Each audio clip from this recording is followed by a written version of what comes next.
वन्य जीवों और जैव विविधता की सबसे अधिक हानि वन्य जीव उत्पादों से जुड़े अवैध व्यापार से होती है।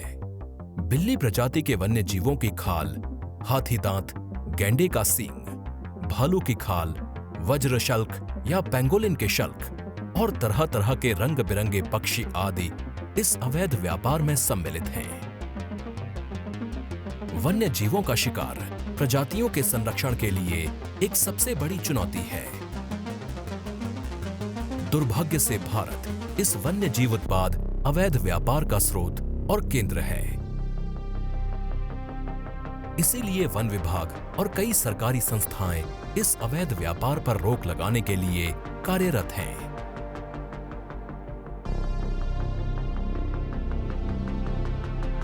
इन्हीं प्रयासों में सहयोग देने के लिए wildlife trust of India की wildlife crime control division वर्ष 2009 से सक्रिय रूप से कार्यरत है।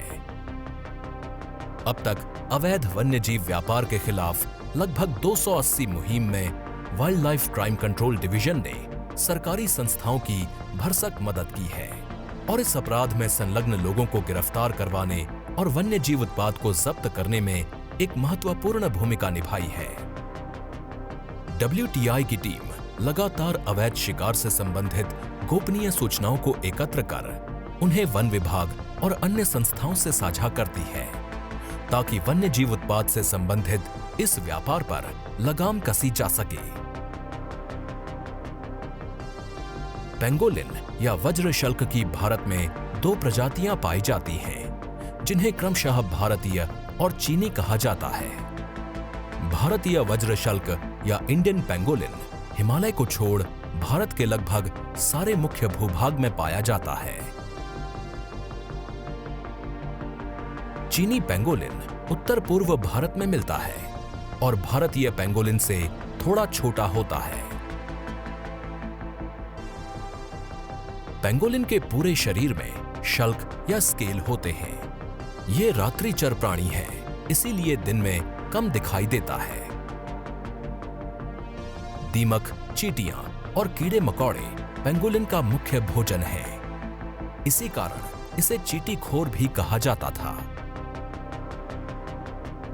पेंगोलिन पूरे विश्व में तस्करी और शिकार की मात्रा के हिसाब से सबसे अधिक संख्या में मारा जाने वाला वन्य प्राणी है। आज के समय में भारत में वज्रशल्क की संख्या के बारे में कोई भी प्रामाणिक जानकारी उपलब्ध नहीं है। अपने शल्क और मांस के लिए पेंगोलिन शिकारियों द्वारा मारा जाता रहा है। इसके शल्क का प्रयोग आभूषण बनाने में किया जाता है। शिकार के कारण इसकी संख्या में गिरावट देखी गई है। WTI ने पेंगोलिन के शिकार की रोक में सराहनीय कार्य किया है। WTI का एक प्रोजेक्ट पेंगोलिन का शिकार रोकने पर केंद्रित है। वन विभाग को अवैध शिकार रोकने के लिए पूरी सहायता प्रदान करना और तस्करी के नेटवर्क को तोड़ना इसमें सम्मिलित है। शिकारियों से पेंगोलिन का बचाव और जब्त किए हुए पेंगोलिन को वापस जंगल में छोड़ना इस प्रोजेक्ट के अंतर्गत आता है। शिकार के कारण अब भारत में पेंगोलिन का अस्तित्व खतरे में है और इसके बचाव के लिए ठोस कदम उठाना वांछनीय है।